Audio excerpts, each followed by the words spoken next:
Good afternoon, Jocelyn. Good afternoon, ma'am. Jocelyn, can you tell me about yourself? I am jocelyn bohol. I'm 29 years old, single, and I'm a high school graduate, ma'am. Okay, I have a few questions for you to answer, so let's start. Why do you want to work as a maid? I want to work as a maid, ma'am, because I have experience of being a housemaid, ma'am. Why you choose Malaysia when there is a lot of other country?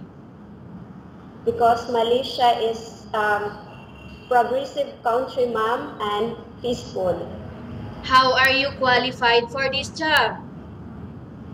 I consider myself qualified to this job, ma'am, because I am hardworking. May I know what your education level is? I am high school graduate, ma'am. What is your recent working experience? I work as electronic assembler in Mitsumi, ma'am. I work as a service crew in fast food and sales lady in the mall, ma'am. Okay, have you worked abroad before? Not yet, ma'am. Do you have experience of taking care of baby? Yes, ma'am. How old is the baby?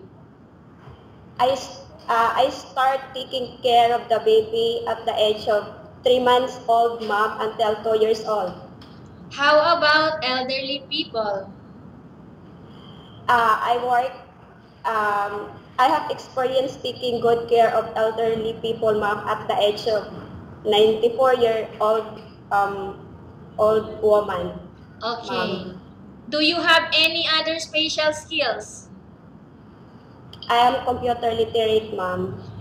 Are you willing to learn new skills? Yes, ma'am, I am willing to learn. Are you willing to work with the family where mother-in-law or any relative stay together? Yes, ma'am. Currently, are you still working now? No, ma'am. Do you know how to cook? Only Filipino food, ma'am. Okay, how about Chinese food, European food, Indian food, and Malay food? I am willing to learn, ma'am. Are you aware that you will have to do washing, cleaning, ironing, and cooking? Yes, ma'am. From all the house chores like washing, cleaning, ironing, and cooking, which do you Yes, like ma'am. most? I am aware, ma'am. Okay, which do you like most?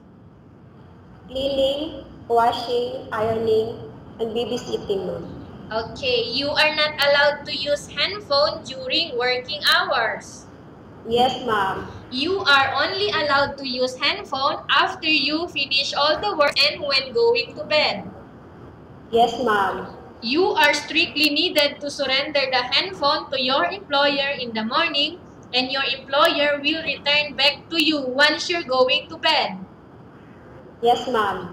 If ever your employer finds out that you're abusing of using your handphone and it's affected your work performance, your employer will confiscate your handphone and you are not allowed to hold it anymore.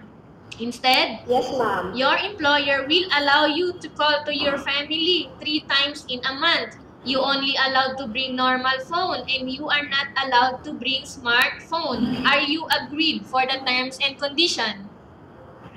Yes, ma'am. Are you agree to the rules and regulation for the handphone? Yes, ma'am. How many years is the contract as you agreed and understands? 2 years, ma'am. Can you describe for me your ethics, your attitude? I am hardworking, ma'am. I am honest, and I am willing to learn new things, ma'am. How can you assure to us that you will work hard in Malaysia? I will finish my 2 years contract, ma'am. Can you promise not to use the telephone without the permission of your employer? I promise, ma'am. Can you promise not to put on makeup but to dress properly while work? I promise, ma'am. Can you promise not to invite friends and relatives without the consent of your employer? Yes, ma'am. Can you promise not to ask for advance salary from your employer under any circumstances? Yes, ma'am. Do you really understand of the rules and regulation of the agency? Yes, ma'am. Do you pay any placement fee for you to come to Malaysia to work as a maid? No, ma'am. Do you have any history of sickness, breast cancer, or any No. other illness? No, ma'am. Do you suffer from any skin diseases, allergy, or physical defect? No, ma'am. Have you suffered from any serious illness? No, ma'am. Do you smoke? No, ma'am. Have you undergone any operation? No, ma'am. Are you medically fit? Yes, ma'am. Are you in any medication? No, ma'am. Are you allergic with any food? No, ma'am. Are you preferred to work for the employer of any race? Yes, ma'am. Are you prepared to eat the type of food taken by your employer? Yes, ma'am. Are you afraid of being left alone in the house? No, ma'am. Are you afraid of dogs or other pets? No, ma'am. Can you promise to work according to instruction from your employer? I promise, ma'am. Do you have any immediate family working in Malaysia? No, ma'am. Okay, Jocelyn, we have finished our question section. Let's go to case study. I have a case study for you and I want you to answer me truthfully.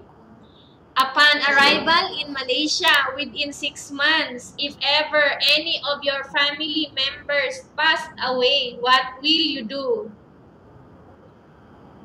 I will finish my 2 years contract, ma'am. Tell us about yourself and why do you want to work in Malaysia as domestic helper? I want to work as domestic helper in Malaysia, ma'am, because I have experience of being a housemaid, ma'am. Okay, Jocelyn, what do you want to tell to your employer who are watching your video right now? Good afternoon, madam. I am Jocelyn Bohol. I'm 29 years old, single. I'm a high school graduate, ma'am, and I'm looking forward that you will choose me as your servant, and I will give you assurance that I will finish my 2 years contract, ma'am. Thank you and God bless. Okay, thank you very much, Jocelyn. We will update to your agency if there is any selection made by the employer. Yes, ma'am.